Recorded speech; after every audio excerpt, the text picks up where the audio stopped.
Assalamu alaikum, family. Peace be unto you. You're tuned into the Mind of an Entrepreneur show. And today we're going to talk about how your test is your testimony. So sit back, grab you some tea, and we'll be right back. Assalamu alaikum. Peace and blessings. You're tuned in to the Sajdah Saturday morning coffee talks, where we talk about life, love, and business.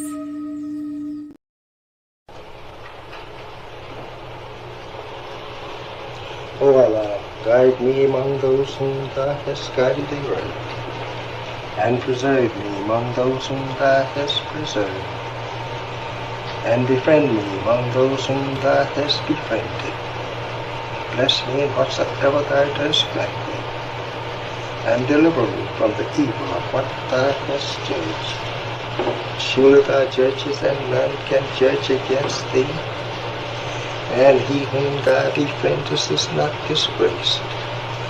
Blessed art Thou, O Lord, and exalted be Thee above what they set up besides Thee. I bear witness, nothing deserves to be served besides Thee. And I bear witness that Muhammad is Thy servant and apostle. Amen.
Assalamu alaikum, family. Peace and blessings.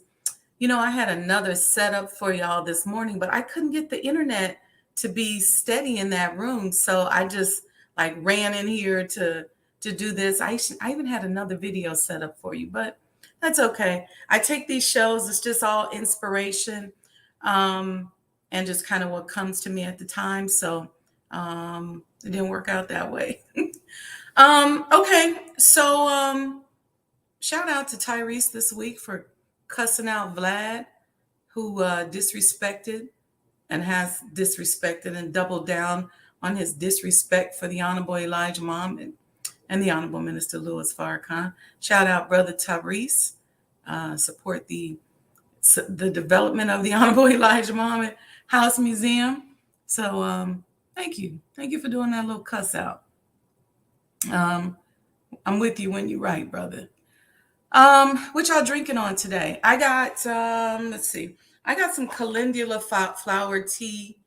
Look, this is how late I was running with switching setups. I had brought my calendula flowers in here.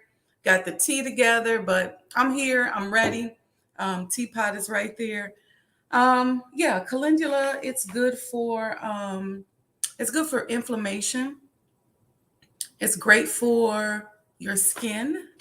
Um, yeah, I see some of y'all saying, "Oh yeah, thank you, brother Tyrese." Yeah, thank you, brother Tyrese. Sometimes people just need it. You know, I posted this clip of the minister talking about how funky and low down that we are most of the time. We're always looking for some kind of scandal, always trying to start some stuff.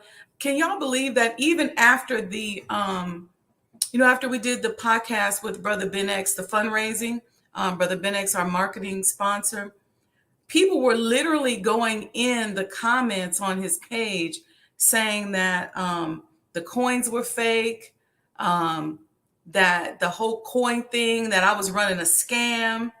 What else did they say? They said, that saying that these coins are from sacred space and calling the Honorable Elijah Muhammad's house sacred space, that was like blasphemy. Somebody else said it was just a bunch of crazy stuff. So I just went on the comments and just went in. It wasn't spiritual. I was like, you just funky. You're just looking for fake news. Let me tell you something.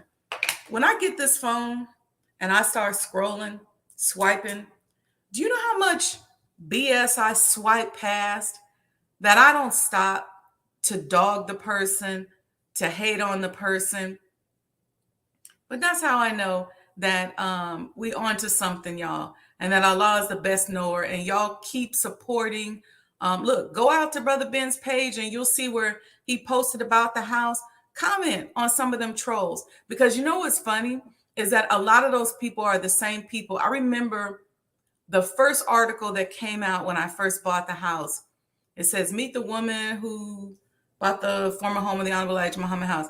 And I recognize some of those same names. So people use this platform or these platforms as propaganda, as a way to push back on people. And I think sometimes you got to clap back, like Brother Tyrese did.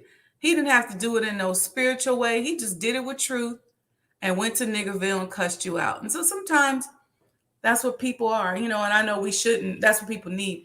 I know we shouldn't be other than ourselves, so we have to be careful with that. But some of us still keep an apartment in Niggerville. We're not all the way moved out yet, Brother Minister, but we're trying to get up out of there, but not yet. All right, peace, y'all. How has your week been? I see y'all in the chat. Brother Lamont, A. Breckenridge, Sister Aletha, Sister Sandra, Brother Ronald, Sister Leisha. Welcome, everybody. You know what I wanted to talk about? I had a video I was going to play for you all, but I forgot to cue it up when I moved back to this location. But,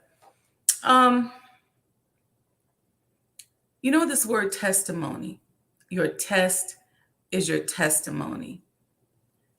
So much lingo associated with religion is considered negative in the world. I started doing this challenge on Instagram where the only thing that I was going to post to my story would be encouraging words about God and about spirituality. And it's something I used to do way back in the day. When we first, I'm going to date myself. When we were on MySpace and we started transitioning over to Facebook, I didn't like the fact that social media at that time, if you guys remember, was mainly either music or porn. And so that was the whole thing that people were saying, oh, this is going to bring porn into our homes. And I said, you know what? I'm going to start posting quotes, motivational quotes every single day. And so I remember on my very first Facebook account, and even some on MySpace, I would just keep posting motivational quotes. And people would go in my comments and say, that is not what this is for. Get that crap off of there. People would just get mad. I think the spirituality was disturbing their demons, that they would just get upset. And I just kept doing it. And I was doing it even before Oprah was doing it. And then somewhere around in the 2000s, Oprah started posting quotes, or her team or somebody.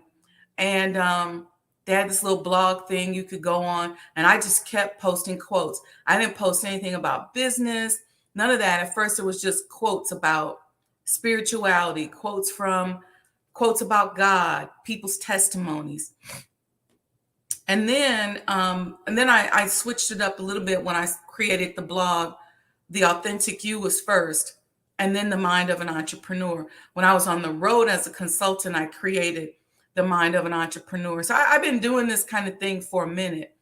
And I always find it hilarious when people get so angry over what you're doing and what you post that they will come out and say all kind of crazy crap. But when I started this challenge, and I didn't say it out loud, I just said, every time I post on my story, I'll post what's happening on the news feed, but on the story, I'm going to make it motivational quotes. I cannot tell you how many people DM'd me talking about, what's going on? Why are you doing that? What's up with that? I said, because I have a testimony. And so that's what made me want to do this show today, because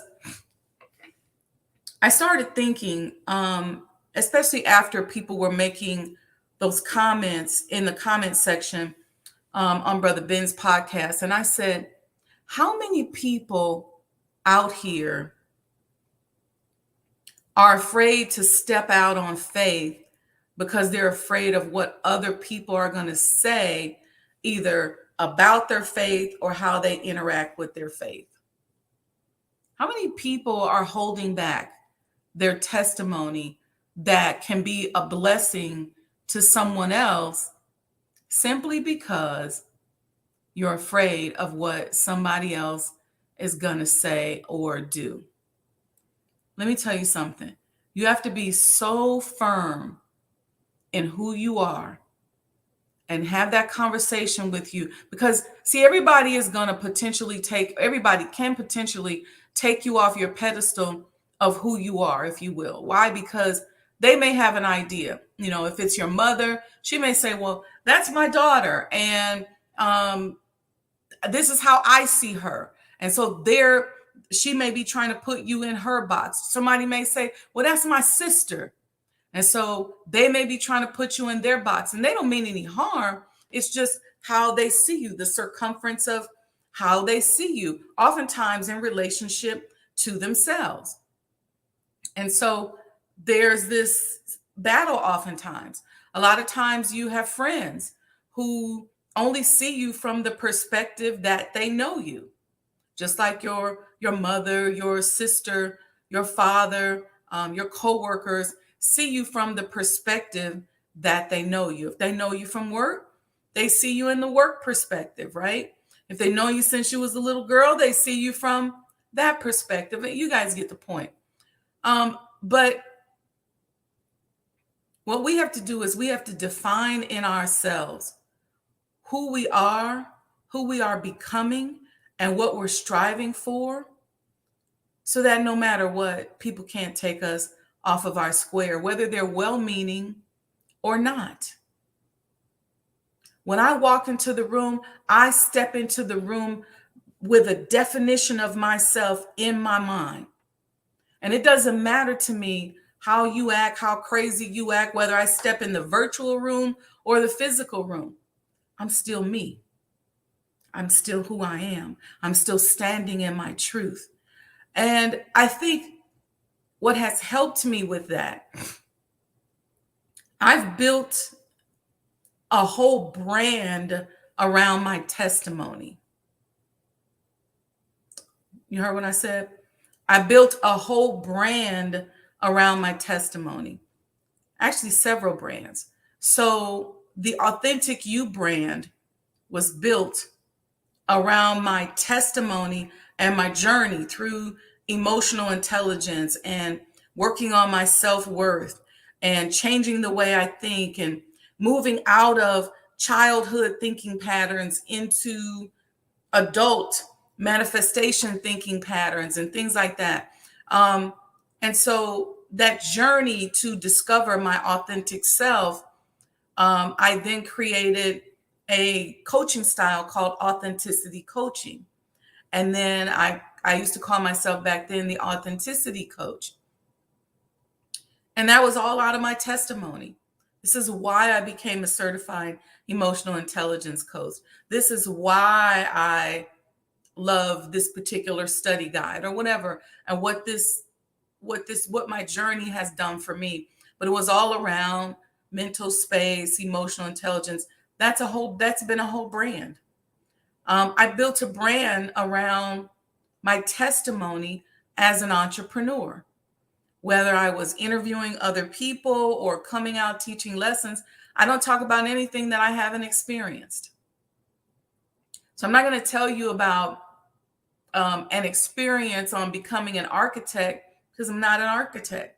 I'm going to talk to you about my journey, my testimony, and that's the brand. The Sajdah Wendy Muhammad brand is my testimony. It's my life.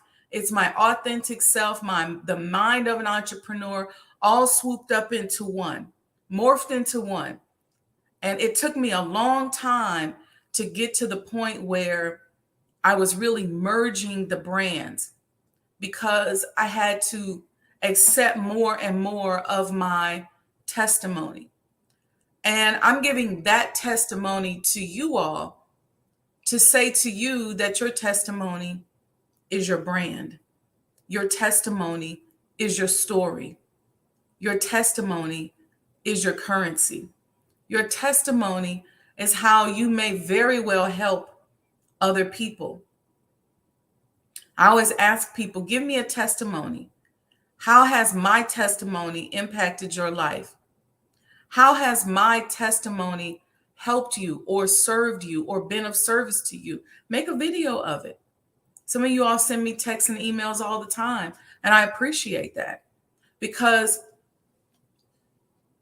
when I started to be grateful and really understand the power of gratitude based on how Allah was showing up in my life, my testimony became more important. And then I said, I don't have to just limit my testimony to just me. What am I going to do? Overcome something and then just sit back up here on one of these shelves? No, I have to share it.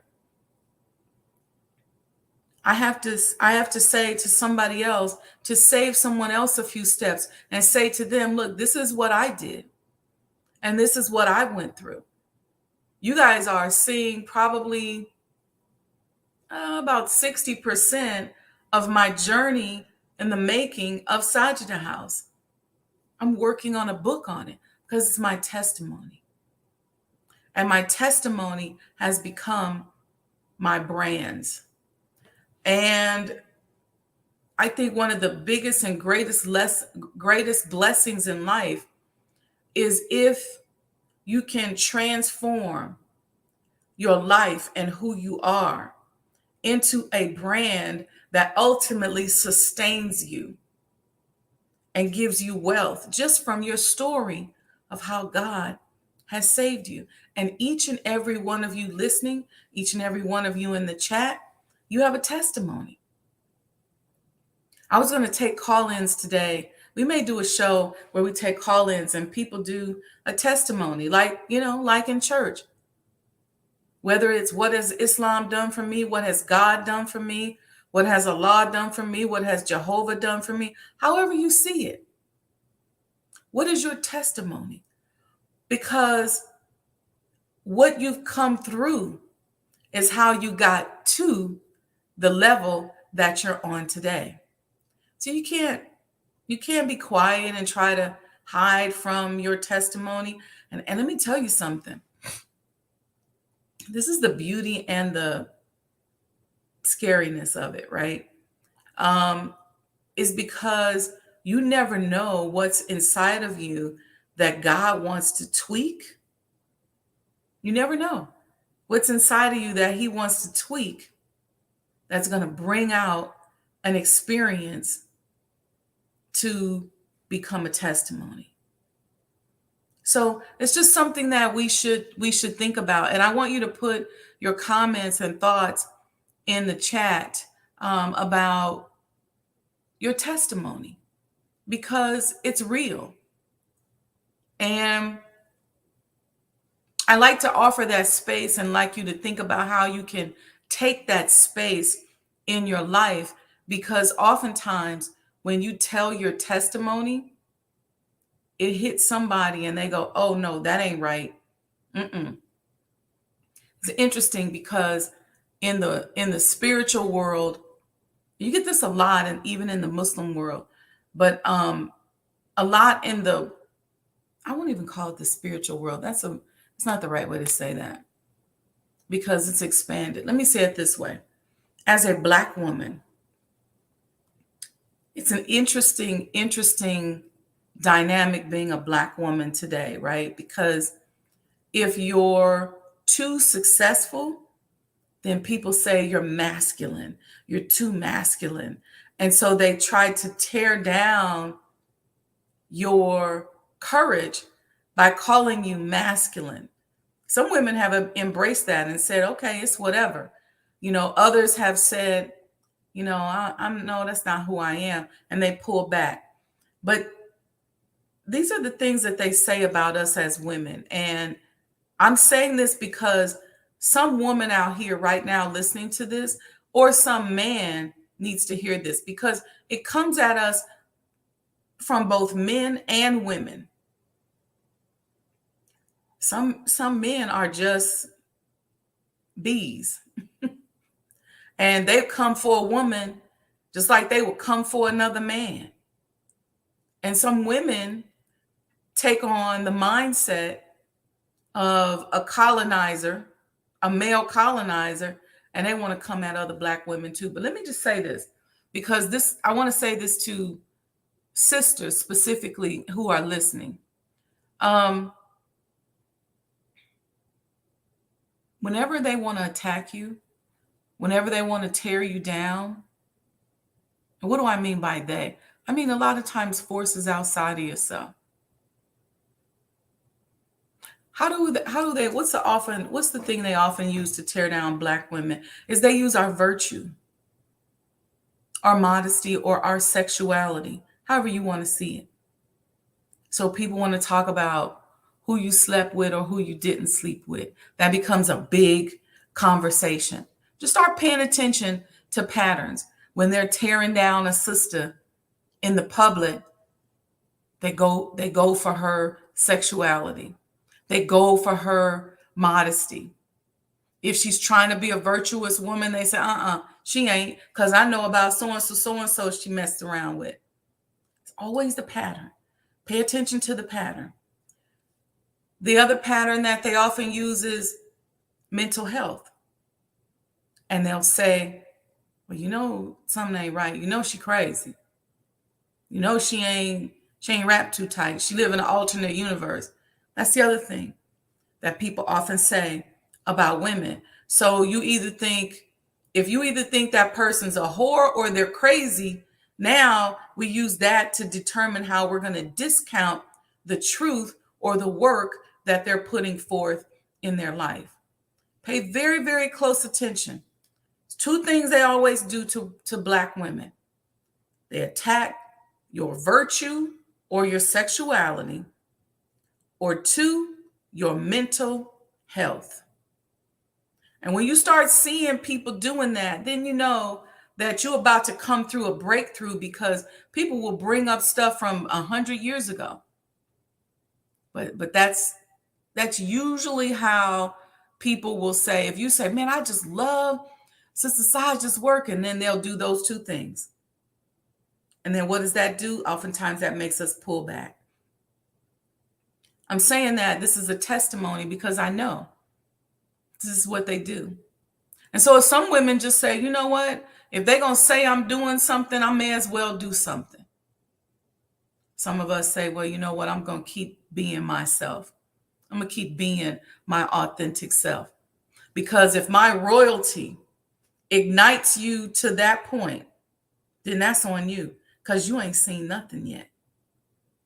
But these are the things that happen. Let me tell you what happens with black men. When a black man oftentimes is very, if he's masculine, if he's chivalrous, then it becomes toxic masculinity. If he's in his masculine where he's the hunter and he sees what he wants and he's going for it, he's toxic. He's toxic masculine. If he puts his foot down, oftentimes people say that kind of thing. And a lot of men use that because, or they've given up on being that. And so they kind of become very petty. So sometimes when you see a man being very petty and not taking the high road, because most masculine energy and most men, they'll take the high road. They'll say, you know what? I'm not going to fight you over pennies, or I'm not going to fight you for that extra 1 day visitation. If you feel like you want to change up the schedule, okay, fine. I have a relative who is co-parenting, and some days he'll have the child Thursday to Sunday. Other days it might be Monday to this day, but he just adjusts his schedule and makes it happen. He doesn't get petty. That's normally how most masculine energy works. But when you see somebody kind of going tit for tat and doing real petty stuff in an effort to hurt you, then you're usually dealing with somebody who has an issue with their masculinity. Either they don't know what masculinity is, or somebody in their life has attacked their masculinity. And so then just like I'm saying, by saying it's toxic, it's this and that. And so if they feel like, okay, you're going to call me toxic, I'm just going to be petty. But that's not masculine either. So I'm saying that to you is that pay attention to the signs. When you see somebody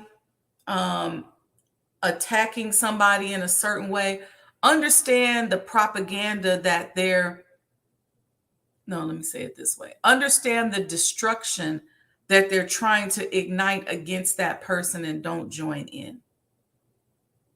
Sometimes I know we find it fun to gossip, to chit chat, to talk about that person, who he with this week. Well, he left his wife and that's the new girl and this and this. We like to do that. And often, don't get me wrong, those are challenges and those are spaces where that can hold us back. Our morality, when it comes to sexual relations, our mental health. But oftentimes, they're false accusations or false descriptions hurled at you in order to discredit you. And you just have to keep going. Because at the end of the day, you got to be a little crazy to navigate and make it in this world. The sad part about it is all of us are crazy. This society, look, this colonizer has raised up some crazy people, and all of us are crazy. The question becomes, who's more crazier than the other one, and who has contained or acceptable crazy? That's really what it is. But yeah, putting the Black woman in a box. And Black women have had different ways in which they've broken out of the box. And when they want to push you in a direction, they try to come at you in a certain way so that you'll go in a certain space. So they'll say things to us as Black women like, well, there's not enough Black men out here. You ain't gonna never get no Black men. You ain't gonna never meet no good Black man. And so a lot of sisters start to think, well, let me open up. Let me find other alternatives. But it angers people when I say things like, I don't have no other alternative but my beautiful Black man. And so if Tyrone and Abdul, y'all heard me say this, if Tyrone and Abdul don't get himself together, then it is what it is. So there's no other alternative. But it bothers people because they've taken other alternatives. And so they want to come out and say something against you. When I came out, and my testimony is when I came out and said, look, we're building a museum for the Honorable Elijah Muhammad.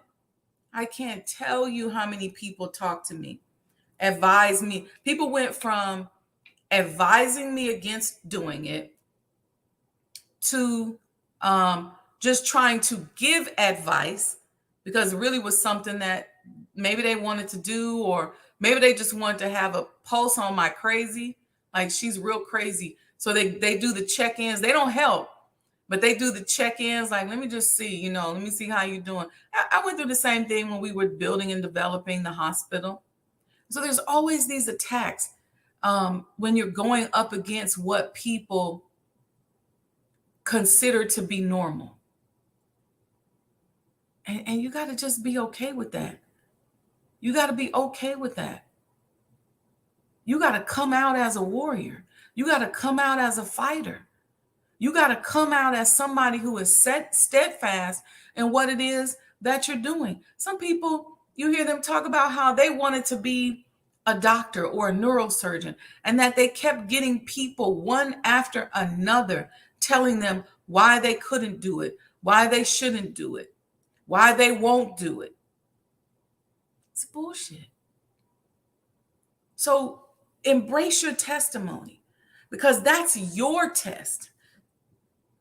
It's for them if they choose to, but it's really your test. How are you going to acknowledge and honor how God brought you through accusations or things that people would say about you, or when you won't get into their box or do what they want you to do? How do you deal with that? And then that becomes your testimony, because you're going to help somebody else. There's another sister out there, or brothers who are looking, another sister, or you just say, I'm going to be the man to prevent another sister from going through that. Whatever you decide. But somebody who's going through that, where they talk about, oh, well, they ain't stable. And as the sad part about it, and I'm not even talking about white women, I'm talking about Black women, because white women have a whole nother story. But as a Black woman, if you cry, then you're having a breakdown. You're having mental health issues. If you start talking about how deeply you love God, then you're having mental health issues. You're in an alternative universe. If you make a mistake, oh yeah, something's wrong with her. She's crazy. Some women don't care about their virtue and being virtuous because they don't think it matters. And it's interesting, because this is how I know the test is a testimony. They just accept it, they roll on. But then when you decide, well, you know what, that might be what everybody else is doing out here, but that ain't what I'm going to do. That ain't how I'm going to live my life. Anybody that I decide that I'm going to be with, it's got to be on some high level spiritual Love Jones. We connected on a whole nother vibe, neo soul type of vibe. I'm not going to be out here playing around. But that bothers people. Let me tell you something that's interesting to me. It cracks me up, because I love to observe people and their observation, and their behaviors. But do you know, sometimes I was sitting in a conversation with some people the other day, and they started talking about amongst themselves, I'm there, about what kind of man they think will work for me. And this conversation went on maybe 4 or 5 minutes, which is kind of a long time, right? In a conversation. And I just laughed on the inside, because I said, not one time did they turn to me and say, well, girl, what you want? What you think? What are you attracted to? What you feeling? Not one time. And they just talked and talked among themselves. And that happens often. Have you ever been in a room where somebody starts talking about you and what they think you should do and what you should, how you should be and where you should go, but nobody asks you any questions?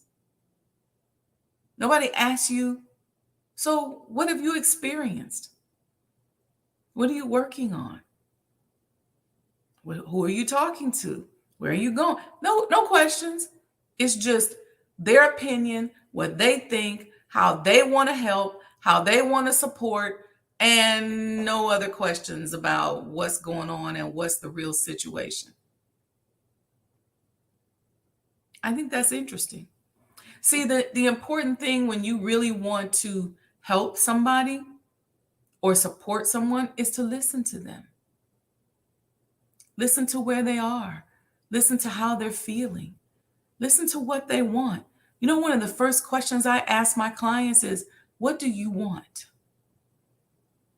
And I try to help figure out how can I get them from where they are to what they want? Or if what they want is so small and insignificant, I take them through exercises so they can figure out how they can either change their wants or they may double down and say, no, this is what I want. But that's the first question. What do you want? What are you looking for? What are you looking to get out of this relationship that we're having? This coaching, this consulting session. What do you want? How can I be of service? And that's how I start out. So, and then this is how I manage my testimony, because my life is my testimony. But the way I manage my testimony is, if somebody is giving me their testimony, I don't sit there and not listen and just wait to tell my testimony.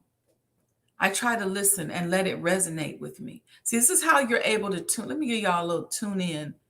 Uh, I have this joke that I say to people. I say, y'all know I work for the mother plane. Why do I say that? Because if you come to me with something, I disregard myself and I listen. So I may be having an egoic and a personal response to what you're saying. And I want to tell you what I've been through so badly, so badly. But I pull back on that for that moment. See, because I'm living my testimony. So I don't feel like I got to shove it down your throat. Let me say it again. I'm living my testimony, so I don't feel like I have to shove it down your throat.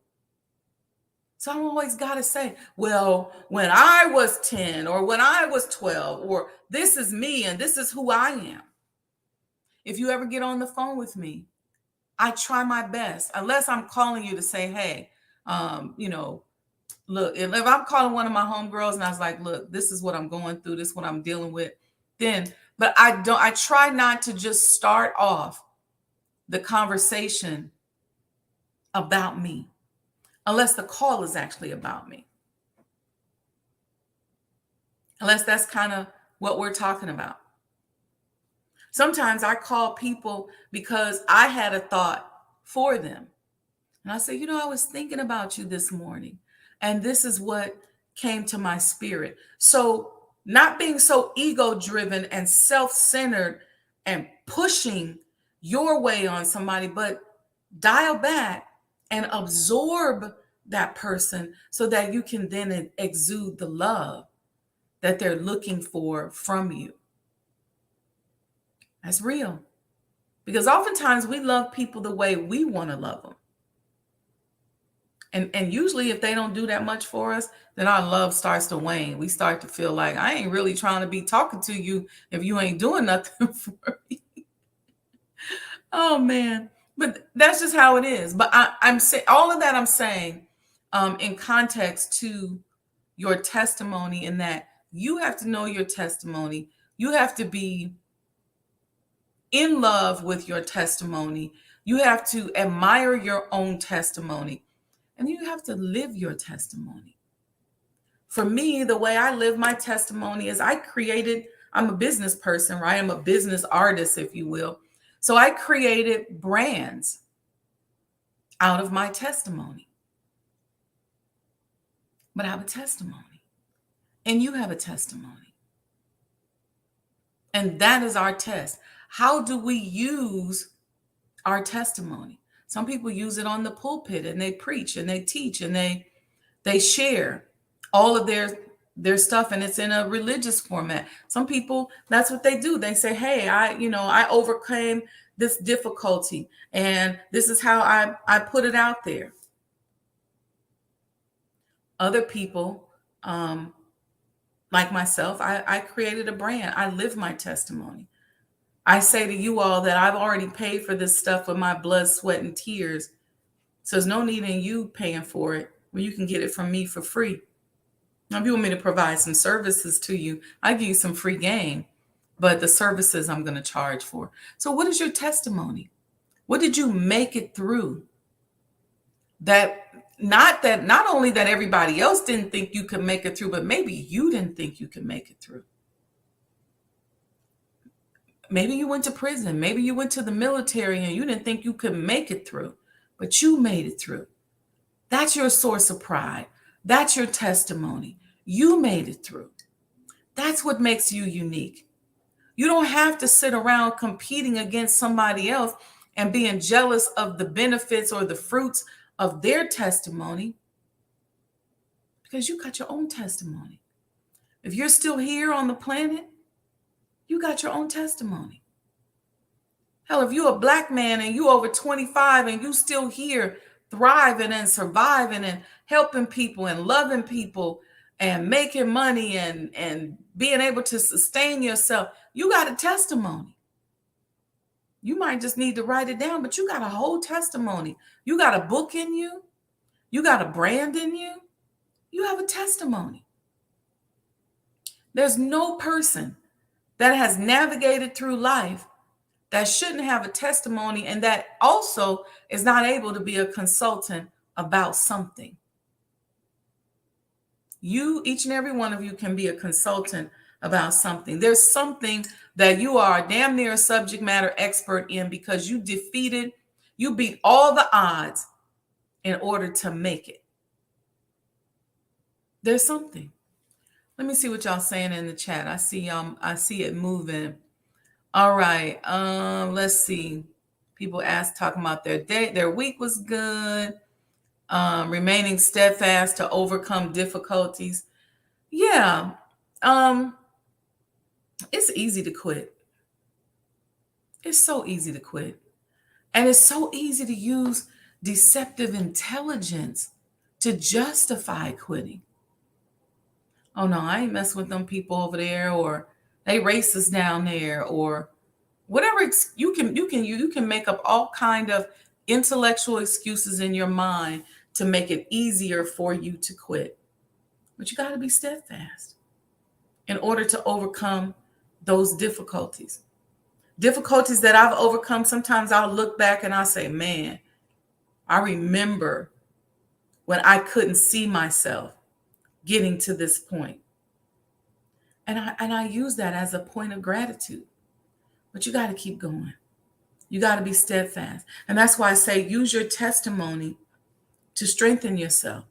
Because you have a testimony where if you didn't make it, you wouldn't be here today. And so what you're going through is the making of another testimony that you'll use when you get to the next level. And you'll look back on the past 2 or 3 other testimonies and say, man, I remember when this happened. I remember when that happened. I remember holding on. I remember this. I remember that. And you just be grateful and use your testimony. Okay, that's steadfastness. Okay, brother. Okay, Abe Breckenridge says, my testimony of being autistic growing up helped me enhance my purpose of showing people that a label won't stop you changing the world. I'm still growing to this day. That is absolutely right. Man, these labels. This is part of the,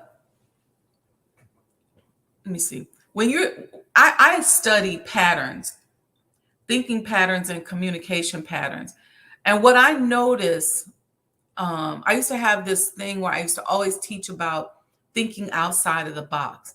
And the box, the proverbial box, was the way in which the society or the community around us thinks that restricts us. And one of the things that I stopped doing was labeling things. Because what happens in our mind, as soon as we see something, our brain automatically wants to say, this part of it is natural. What is that? Oh, it's a book. What kind of book is it? It's the Holy Quran or whatever. But our mind automatically labels and packages something.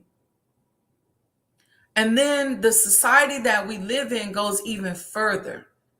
So depending on who you are, how they define your mental health, whatever they do, they'll say, oh, you're autistic, like this person here.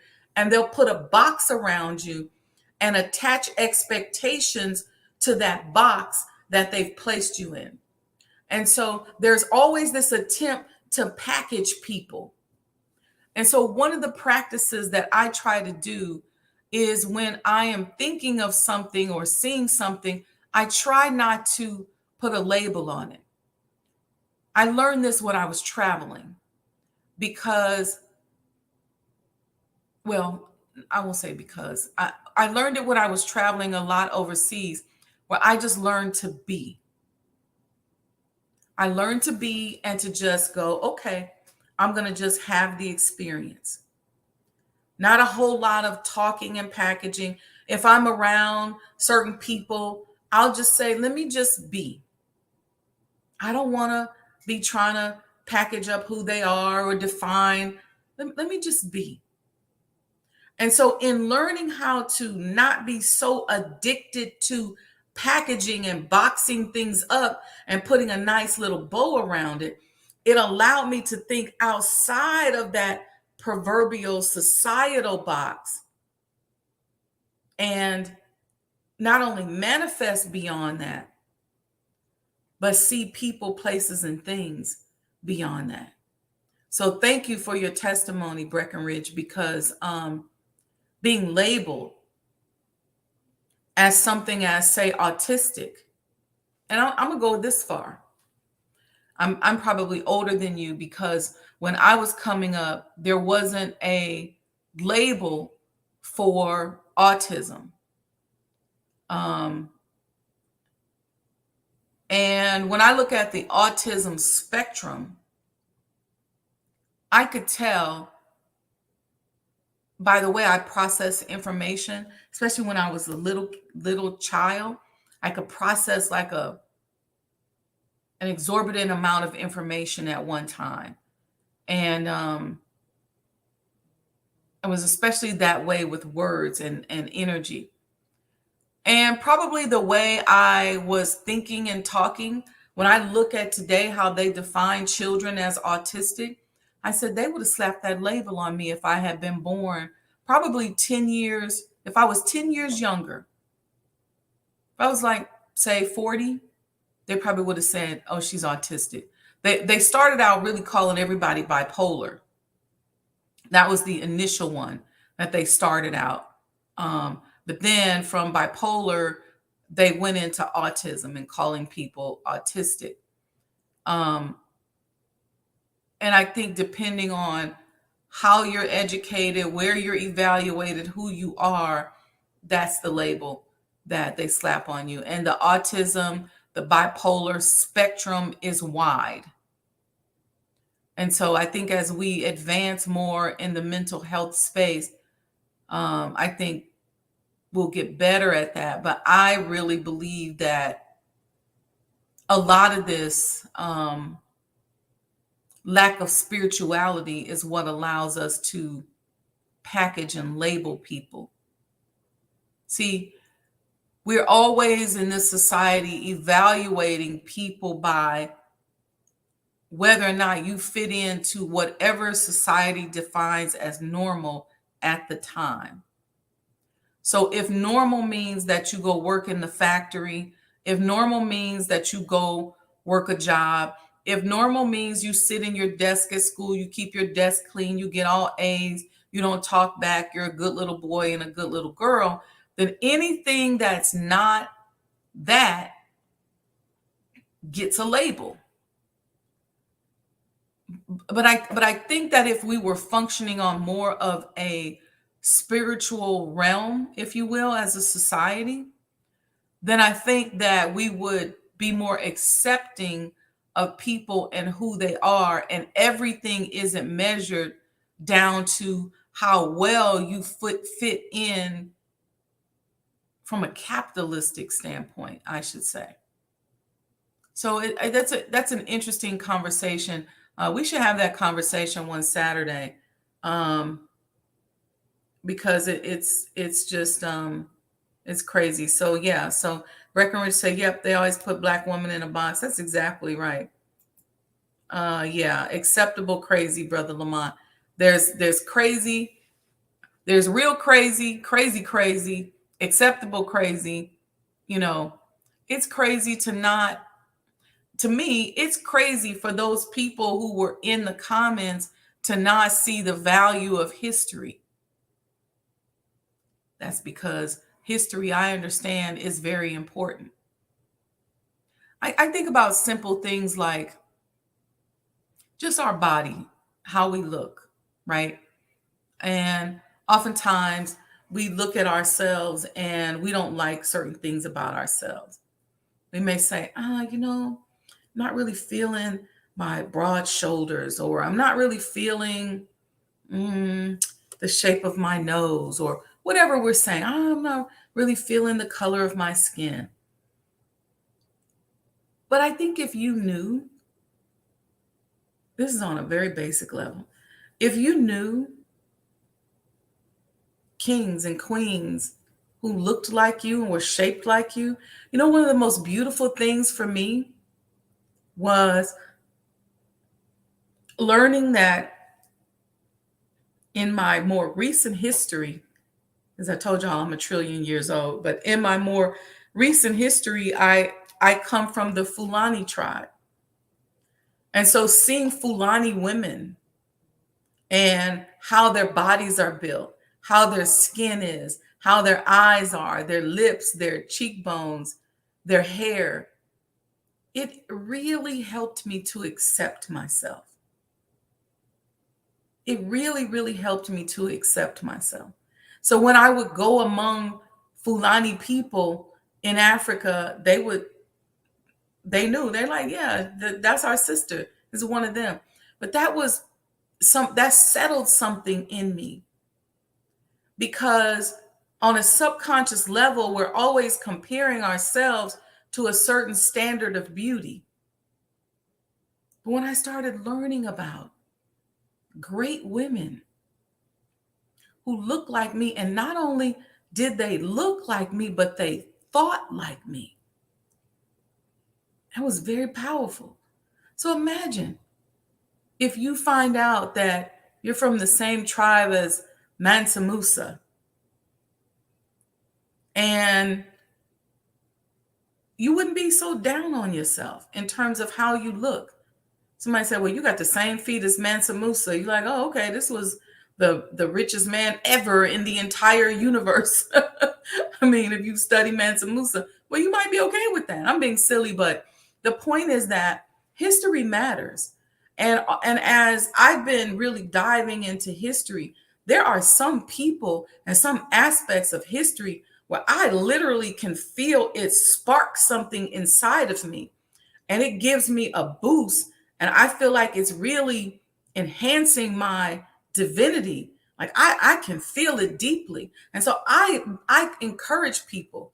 I said, look, even if you are diving into history on a part-time basis, I am going to, and I have, inshallah, but I plan on offering people an opportunity through the museum to dive more into history.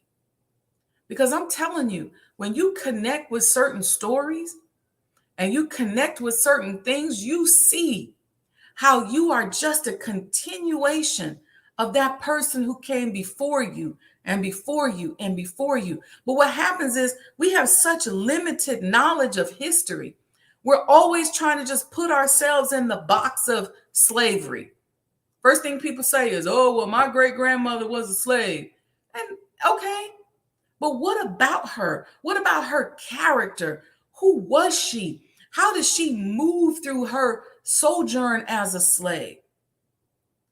What was her relationships like? Go deeper. But I cannot tell you how so many of these ancestral stories and experiences have literally reached out to greet me. So history matters. It's important. Um, okay, y'all. I've been totally off my subject today. I got some notes here. But I think y'all get my drift about testimony and how important your testimony is. And if you know me, you know I'm always trying to find a way in which I can help you to discover your authentic self. See, that's going to enhance my relationship with you. Why? Because if you know who you are and I know who I am, man, we can figure out what this journey of connectivity is all about. We can figure out why we're in this space and time together. If you on your authentic self and I'm on my authentic self, we can figure that thing out. We can use history. We may find two friends or a couple or whatever who is just like us. So this is just kind of thinking outside of the box is the okay term to use, but just thinking in a different way. So many of us are institutionalized and we're just so caught up in so much dogma and propaganda and funkiness. And I mean, it's really, really holding us back. And so we got to really ascend into our godhood.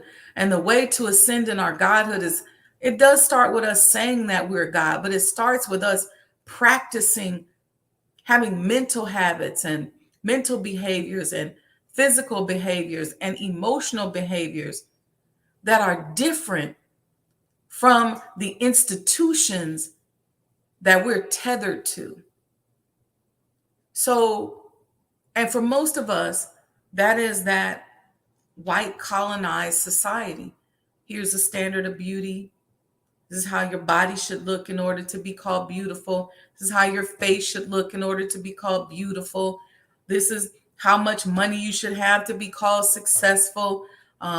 This is how your voice should sound in order to be the right. It's just standards that don't make sense for ancient people like ourselves to be adopting. We're so beautiful. And there's a reason why we're surviving and thriving no matter what they've done to us. There's a reason for that. And so I say, get into it. Your testimony is your test. The only way to it is through it. And so give your testimony. Share it with other people, but don't share it from an egoic standpoint where they can't get a word in edgewise because you just constantly got to go from one testimony after another. Not that. But share mutual testimonies. Exchange with one another. I met some friends recently through another friend, and we have this group chat where we're talking about how we feel about love. And we just have fun, just talking about, okay, now that's love. No, that's love. And so we leave each other messages. And it's fun to just think differently and to find different ways that we can identify love throughout the course of our day and come back and leave little messages about it. So it's just a way of thinking outside of the box. Oh, thank you, Breckenridge. She said you're an amazing, I think it's a she. I'm saying she, I'm sorry. You are so sweet. Thank you so much. Sister Marvelous Marva, there's a crazy to maintain your sanity. It is. And you know what, Sister Marva? People going to always say you're crazy. When people want to discount you, they will say that you're crazy. And so remember that, especially as a woman, they'll say, oh, well, she had a breakdown. She's crazy. No, I had a breakthrough. And I just decided I wasn't going to take your crap anymore. It's a breakthrough and it's okay. So, all right, family, thank you all. You all see, y'all know what I'm going to ask y'all. Make sure you're supporting the preservation work that I'm in the middle of. The Honorable Elijah Muhammad House Museum. These coins are not a scam. They are real copper from the messenger's home.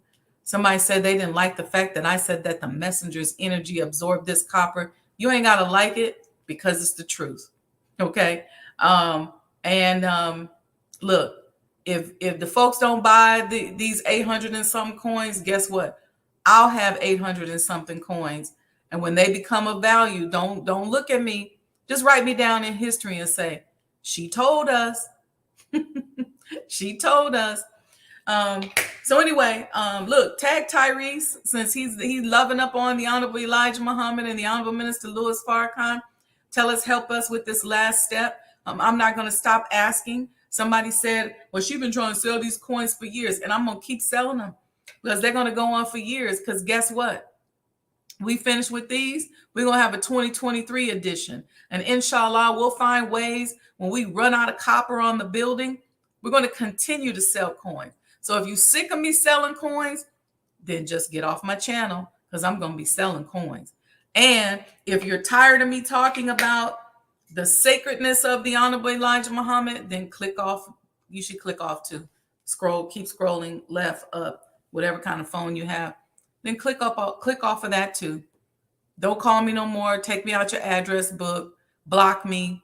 Stop talking to me because I'm not going to stop.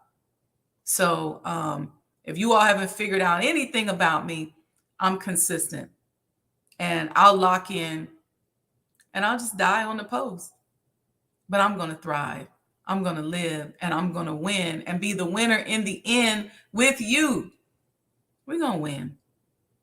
We're going to win. We're going to be the winner. So if you want to get on a winning team, look, like and subscribe, support. Yeah, I'm going to leave it at that. I'm going to leave it at that before I be talking another 30 minutes. So thank you, Sister Sandra D. Thank you, Sister Alita. Thank you, Breckenridge. Thank you, Marvelous Marva. Thank you, Brother Lamont. Do something for somebody today. Repost. Go out there to Brother Ben's page and look at his posts on Instagram. And you all can respond to these people with these crazy comments, but also repost his post and tag 25 people. Okay. And thank you, Brother Tyrese. All right, y'all. Peace and blessings. Happy Saturday. Enjoy this wonderful, wonderful weather. Well, we're having wonderful weather in the Midwest. I understand on the East Coast, y'all had some foggy, smoky stuff going on, but it's been absolutely beautiful here in Chicago. So love you all. Happy summer. Thank you all. And inshallah, I'll see you soon. Greetings, conscious entrepreneurs. Add the Mind of an Entrepreneur show to your Roku TV lineup and catch up on past episodes of all your favorite Mo Today shows.